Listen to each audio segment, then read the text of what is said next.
حياك الله يا عبد العزيز. شوف يا عبد العزيز، اللي ما يطلع على المايك أنا ما أتخاطب معه. هذه يعني قاعدة عندي على طول، ما ياخذ المايك لا يناقش. داخل بالتك داخل بالتك، يعني الرافضي معبى بالشبهات، معبى بالشبهات. ممكن يكون نصراني ما تدري عنه عبد العزيز. عبد العزيز تسمعني عبد العزيز؟ ممكن يكون نصراني يا أخوان. عندي صوت، عندي صوت. طيب واحد يسوي لنا إعلان بارك الله فيكم. أنا ودي أتكلم حول هذا الحديث اللي صرعونا فيه الرافضة: أنت مني بمنزلة هارون موسى إلا أنه لا نبي بعدي. هل هذا الحديث يدل على الإمامة والخلافة بعد النبي عليه الصلاة والسلام؟ سووا لنا إعلان بارك الله فيكم وأرموه في غرف الرافضة. سووا لنا إعلان وأرموه في غرف الرافضة. قال الرسول صلى الله عليه وسلم: أنت مني بمنزلة هارون موسى إلا أنه لا نبي بعدي. لا تنسون يا أخوان: أما ترضى، بداية الحديث: أما ترضى، أما ترضى أن تكون مني بمنزلة هارون موسى إلا أنه لا نبي بعدي. يا نوارة، تبغين نشيدة عمر بارك الله فيك؟ في اليوتيوب موجودة يا أخوان، واحد يضع الرابط، أنا عندي في الجهاز. حنا ليطق الحجر جنب الحجر، والموت وقد والسعر والحرب تقرأ. بيبسي: نعم. فهل يدل على الخلافة بعد النبي عليه الصلاة والسلام، الإمامة والخلافة بعد النبي عليه الصلاة والسلام؟ بعد الطبور راياتنا خلف الرسول، وهتافنا يوم الظفر: عمر عمر عمر عمر عمر عمر.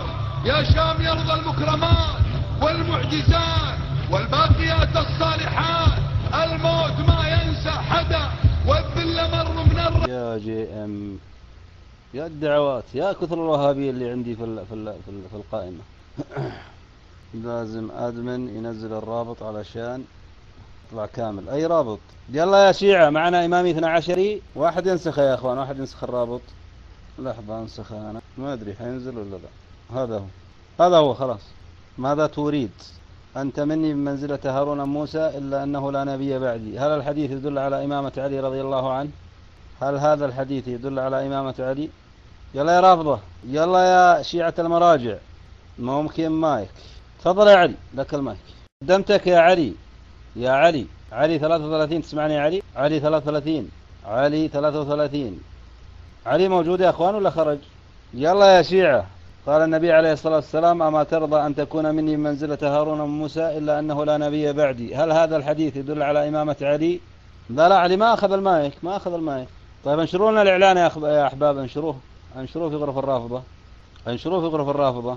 يلا يا أحباب. وانتم على المجد التليل، واجدادكم ابن الوليد وابو عبيدة والرشيد غنوا على اسوار النصر: عمر عمر عمر عمر عمر عمر. صبرا على الحرب الضروس، والجنة الليلة عروس. ما تكتب الليلة السعيد بحروف من دم الشهيد، ونطول الليلة العبوس بابناء مزدك والمجوس. صحوا قلوب الغافلين النايمين والمجرمين الحالمين بعز كسرى الدهر: عمر عمر عمر عمر. يا أخواني عليكم، أول غرفة انشروه في غرفة الحك، انشروه في غرفة أم كامل. أول غرفة نشرتموه، غرفة أم كامل. ممتاز ممتاز. أدور أداء من الحك أنا. يلا يا أخوان، أم كامل يا تويتر، غرفة أم كامل. علي السمكري وعقيل العراقي وأشباههم، أشباه الرجال ولا رجال. الكلاب العاوية، الكلاب العاوية تتكلم في معاوية رضي الله عنه وأرضاه. والله كلاب عاوية، ماذا تسميهم يا تويتر؟ يعني يتطاولون على صحابة المصطفى عليه الصلاة والسلام. يعني أنا لو يعني أوجه سؤال لكل رافضي عاقل، كل رافضي عاقل: الآن لو نعدت أصحاب أبوك، أصحاب أبوك يا رافضي، سقط المايك مني، شتمتهم وسببتهم وطعنت فيهم، هل معنى ذلك أني أمدح أبوك؟ هل أمدح أبوك أم أشتم أبوك وأطعن فيه؟ ها؟ ترى ما يقصدون صحابة النبي عليه الصلاة والسلام يا أحباب، هم يقصدون النبي عليه الصلاة والسلام. هؤلاء الزنادقة يقصدون المصطفى عليه الصلاة والسلام. فشل في تربية الصحابة رضي الله عنهم وأرضاهم. والصحابة رضي الله عنهم وأرضاهم اختارهم الله سبحانه وتعالى حملة الدين ونقلة الدين، قطعا فالناقل يسقط المنقول. الطعن في الناقل يسقط المنقول. هذا أسلوب أهل النفاق، أسلوب الزندقة. والله العظيم ما قصدوا أصحاب النبي عليه الصلاة والسلام، بل قصدوا المصطفى عليه الصلاة والسلام. حياكم الله. يلا معنا إمامي 12 يشرح لنا هذا الحديث. معنا إمامي 12 يشرح لنا هذا الحديث. أما ترضى أن تكون مني بمنزلة هارون موسى إلا أنه لا نبي بعدي. يلا يا شيعة علي، يا شيعة المراجع عفوا. وين علي 33؟ كأنه كتب وبعدين تردد. كم واحد يسمعني؟ بارك الله فيكم. كم واحد يسمعني في الغرفة؟ يكتب لي 7. أشوف الغرفة عامرة بالولاية ولا لا؟ 2 بس. ترى أسب وأهرب. لا أقل شيء 12 تيمنا بالمعصومين. إذا ما في 12 ما نطرح الموضوع. 12 إماما معصوما. عليكم السلام. الرافضة يا أحباب، الرافضة، عقيدة الرافضة قائمة على الطعن والتنقص. شيعة علي رضي الله عن علي نحن أولى بالإمام علي من هؤلاء الرافضة. نحن من أثبت فضائل الإمام علي، أهل السنة والجماعة.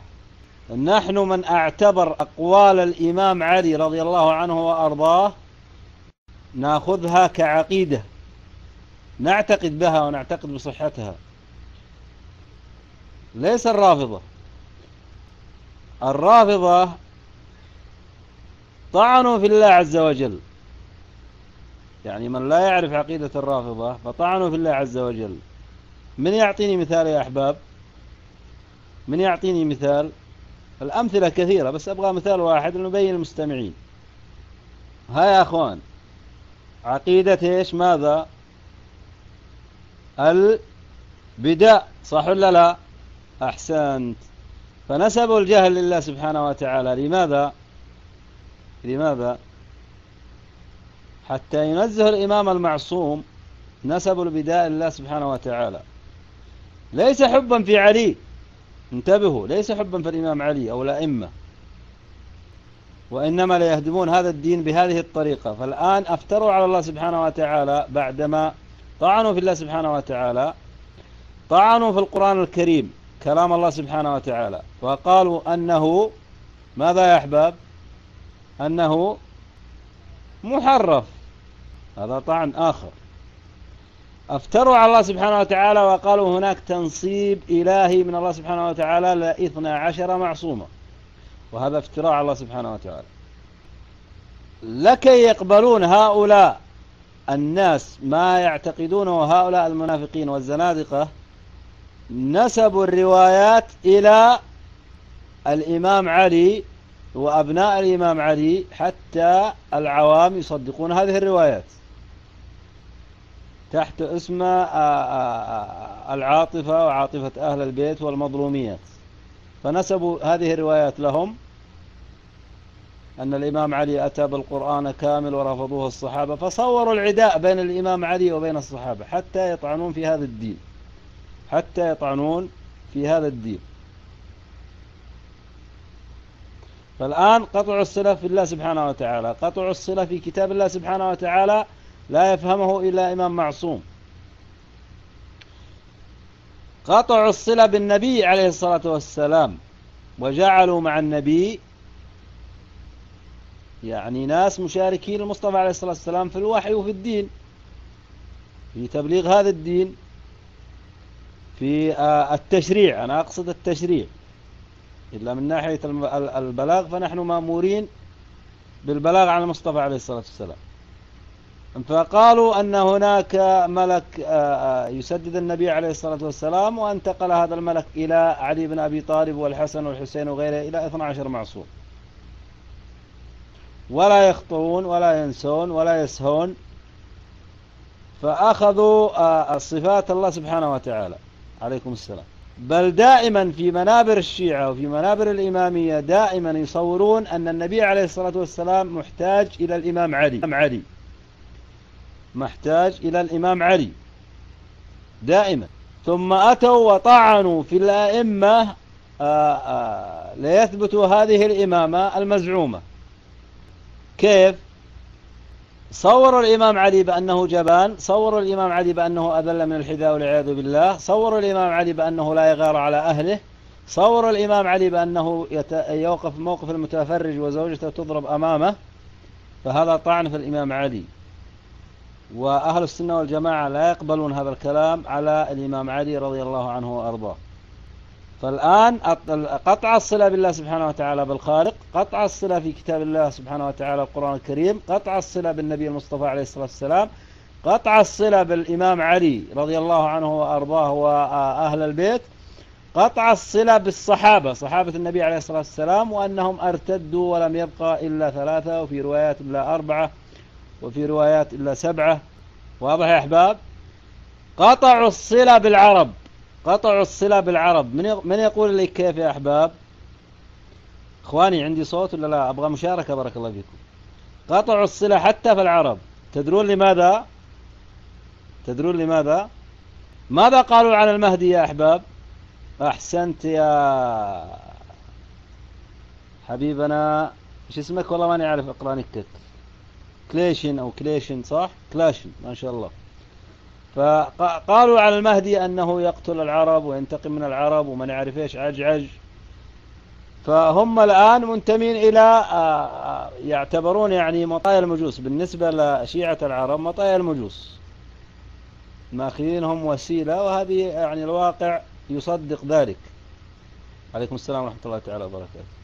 فهؤلاء الإمامية الاثني عشرية ليس لهم أي صلة بالإسلام أبدا أبدا. حتى لو يتصنع الإمام الاثنى عشري أنه مسلم ويقول لا إله إلا الله محمد رسول الله، فهذا هو يعني أشبه بالسرطان المنتشر في الأمة. دخلوا على الأمة الإسلامية من هذا الباب، من هذا الباب، والتاريخ يشهد على ذلك، التاريخ يشهد على ذلك. لم يستطيعوا مقارعة المسلمين في عهد الصحابة رضي الله عنهم وأرضاهم بالسيوف، فدخلوا عليهم من هذا الباب حتى يفرقون شمل الأمة. مين يا وهابي؟ خذ المايك، خلك رجل الآن واثبت لنا إسلامك. عندك مايك؟ فريدوم، يلا يا نواصب اتقوا ربكم، اتقوا ربكم يا رافضة. ماذا فعلتم الإسلام يا رافضة؟ رددتم كلام الله سبحانه وتعالى، رددتم كلام الأئمة الذين تقولون أنهم أئمة معصومين وتتبعونهم، رددتم كلام المصطفى عليه الصلاة والسلام. آل محمد كانوا خيرا لكم، العترة. يا فريديوم عندك مايك؟ عندك مايك؟ من أين عرفت آل محمد يا فريديوم؟ من أين عرفت آل محمد؟ يلا جاوبني على السؤال، من أين عرفت آل محمد؟ لا يستطيعون الحوار يا أخوان. تدرون لماذا؟ تعرفون لماذا يا أحباب؟ لأن عقيدة مخترعة، عقيدة مجوسية، عقيدة مختلطة، بوذية، مجوسية، نصرانية، يهودية. لا في صوت إن شاء الله. عقيدة مهلبية. نعم يا تويتر. حديث العترة آل بيتي أقوى من سنتي، حتى كتاب عربي ما تعرف تكتب أقوى ميم ستي. يا عيني عليك، يا عيني على الرافضة. لا علم، لا علم، لا دين، لا أخلاق. يلا يا فريديوم، حوارنا وموضوعنا كان حول أنت مني من منزلة هارون من موسى، إلا أنه لا نبي بعدي. راح أتنازل وأمشي معك. من أين عرفت العترة؟ يلا يا شيعة جاوبوني على هذا السؤال. عليكم السلام، حيا الله أبو وس الغالي. أنا العترة. عندك مايك؟ يلا تفضل العترة، تفضل لك المايك. مسمي نفسه العترة، تفضل. شكرا أستاذي الأدمن. أنا ليس اسمي العترة، أنا الطائر، أنا الطائر. أنا أريد أن أسألك سؤال إذا سمحت لي. إذا ما سمحت لي أرجع لك المايك وأكون. لا تسألني ولا سؤال، جاوبني على السؤال أول يا الطائر. جاوبني على السؤال بالأول يا الطائر. الآن عندنا موضوع أطرحوا له، حطوا لنا الإعلان يا أخوان، أنت مني بمنزلة هارون موسى، أما ترضى أن تكون مني بمنزلة هارون موسى؟ نشرنا هذا الإعلان. إذا أنت رافضي، أحد الرافضة الآن كتب لي أنتم نواصب، نحن أتباع العترة، فسألته هذا السؤال: من أين عرفتم العترة؟ من أين عرفتم العترة؟ فأمامك خيارين: أما أن تناقش في هذا الحديث أنت مني بمنزلة هارون موسى إلا أنه لا نبي بعدي، أو تجاوب على هذا السؤال: من أين عرفتم العترة؟ تفضل لك المايك. جزيل الشكر والتقدير أستاذي الأدمن، ولكن أحب أن أقول لك أستاذي أنا مسيحي مو شيعي، وعندي سؤال إذا سمحت. أنت مسيحي؟ أنت مسيحي الطائر؟ أنت مسيحي؟ تنتمي إلى المسيح عيسى ابن مريم؟ تنتمي إلى المسيح عيسى ابن مريم؟ ها؟ طيب يا الطائر، من كان يدبر الكون عندما أزرق بطن المسيح واخضر 3 أيام؟ تفضل لك المايك. خسئت، هذا كان الرسول وليس المسيح. خسئت عندما ربى بطنه يا أستاذي العزيز. لقد يلا سلم لي على عجعج، سلم لي على عجعج. يلا يا رافضة، وين الرافضة؟ شايفين هذا النصراني يا رافضة؟ هذا النصراني أرجل منكم، أخذ المايك. لا ربهم عندما جلس 3 أيام، من كان يدبر الكون؟ هذا دائما يتورطون فيه النصارى. الأئمة هم حجج الله. يا فريديوم عندك مايك؟ فريديوم عندك مايك؟ ما عليه، النصراني هذا طردناه، تتلقفه أحد غرف أهل السنة والجماعة الآن يتورط معاه. الغرفة منهجها الرافضة، عقيدة الرافضة. لا يا صديقي الوهابي، أتشرف أن أكون أنتمي إلى الوهاب عز وجل، إنك أنت الوهاب. يلا يا رافضة، وينكم؟ يا تطلع يا تقعد في الاستراحة يا فريديوم. نعم، في زريبة ترى عندنا يا تويتر، في زريبة مخصصة لأصدقائنا الرافضة اللي ما عندهم مايك. وينكم يا شيعة المراجع؟ شبك. نعم، فماني محظوظ يا أخوان بحوار الرافضة، ما أدري ليه. أتعلمون يا أحباب كم أستقبل من الشتائم بسبب هذا النك اللي أحمله رضي الله عن علي بن أبي طالب؟ كم من الشتائم أحملها من هؤلاء الرافضة. والله حتى في غرفهم لا يسمحون لي بالحوار بالنكنيم هذا. أتعرفون لماذا؟ ليس حبا في علي بن أبي طالب والله عند الرافضة، لأنه ربهم يا تويتر، لأنه ربهم. أنا أتكلم عن العوام، أنا أتكلم عن عوام الرافضة. أما علماء الرافضة فمنهم من يعرف الحق، ولكن من الزندقة أتباع ابن سلول ابن سبأ. لو أخذ الخلافة علي بن أبي طالب بعد النبي عليه الصلاة والسلام لاخترع لهم إله غير علي بن أبي طالب، لاخترع لهم إله. يلا أنا حنزل من المايك مجاني لأي رافضي يشرح لنا هذا الحديث: أنت مني بمنزلة هارون من موسى إلا أنه لا نبي بعدي. يلا المايك لأصدقائنا الرافضة. السلام عليكم. ما في ولا رافضي، ما في رافضي يتجرأ يأخذ المايك. طيب إخواني، لذلك أنا راح أفر وأهرب مثل ما هرب عجعج لأكثر من 1000 عام. أنا أتكلم يا ناصبي. شو اسمه يا أخوان؟ الشبح. يلا يا رافضي يا ناصبي، تفضل لك المايك. يا الله. السلام عليكم ورحمة الله. يا أخي، أول شيء أنا من العراق، أحكي لك كلام يعني أنتم غريب عليكم. يمكن أنتم تعتقدون هنا، أول شيء أنتم تعتقدون نفسكم من أهل السنة. أنت مو من أهل السنة يا حبيبي. أهل السنة عندنا بالعراق يروحون للزيارة، وما عندنا خلاف معهم، وأهلنا ومن عندنا وبينا وخوالنا زين. بس أنتم يعني ما أعرف شنو، أنتم الشريحة. أهل السنة يروحون يطوفون بالقبور؟ هذه جديدة، هذه ركبة، هذه من الركب الكبيرة. أهل السنة يروحون يطوفون بالقبور؟ يروحون للزيارات يطوفون بالقبور والحسينيات؟ هاي الشبح؟ وينك الشبح؟ عموما يا الشبح، اشرح لنا هذا الحديث. أما ترضى أن تكون مني بمنزلة هارون موسى إلا أنه لا نبي بعدي؟ تفضل لك المايك. ليه؟ هل يدل على الإمامة والخلافة؟ هاي الشبح، هل هذا الحديث يدل على الإمامة والخلافة بعد النبي عليه الصلاة والسلام؟ يلا يا شبوح، تفضل لك المايك. ألو، تسمعوني؟ إذا واحد يسمعني يقول نعم، يكتب نعم. تسمعوني؟ نعم. أول شيء أنا ما راح أشرح لك الشيء اللي يعجبك، أريد أسألك وتجاوبني. هل الانتحاريين الذين يفجرون نفسهم على الأطفال والنساء هل دولة يدخلون؟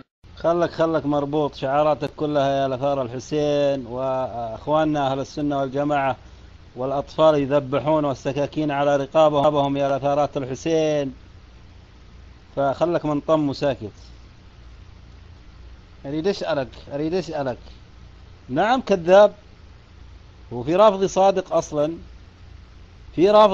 أصلا، هو الآن منحشر من السؤال، هو ما يقدر يجاوب، ما يقدر يثبت عقيدته الآن.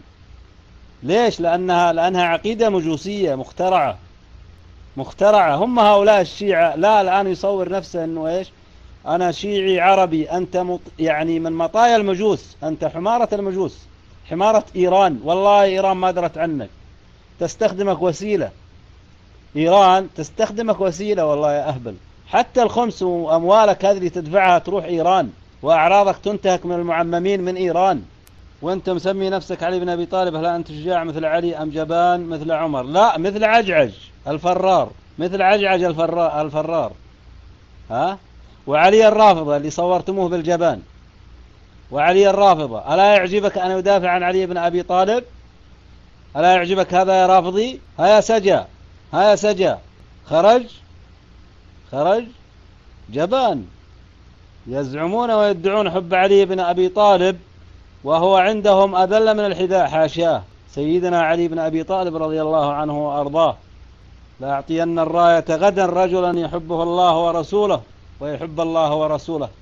علي بن أبي طالب رضي الله عنه وأرضاه ما أثبت فضائله إلا أهل السنة والجماعة. أنتم تتطفلون يا رافضة، لتثبتون فضائل علي بن أبي طالب رضي الله عنه وأرضاه، تتطفلون إلى كتب أهل السنة والجماعة، لا تستطيعون تثبتونها من كتبكم. لماذا؟ لأن ما في شيء عندكم أصلا سيرة عن علي بن أبي طالب رضي الله عنه وأرضاه. لا تعرفون علي بن أبي طالب إلا عن طريق أهل السنة. فالصراخ على